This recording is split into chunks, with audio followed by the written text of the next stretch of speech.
Accord Maroc-Union européenne, l'Algérie ne digère pas. C'est un peu l'histoire de la caravane qui passe et des chiens qui aboient.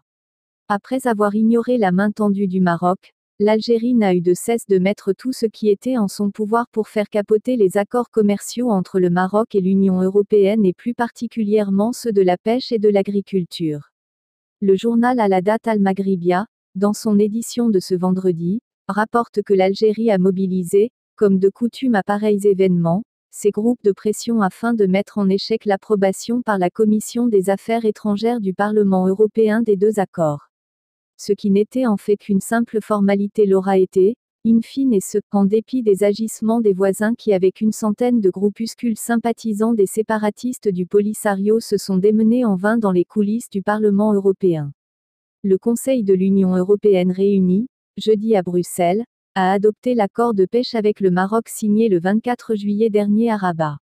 Il avait été approuvé, la veille, par le Comité des représentants permanents de l'Union européenne, Coreper, et a été adopté le lendemain par les ministres représentant l'ensemble des États membres de l'Union.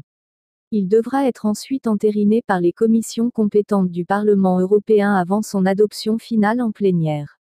Cet accord constitue une réponse claire aux manœuvres et tentatives de l'Algérie et des séparatistes qui visent à perturber le partenariat de l'Union européenne avec le Maroc.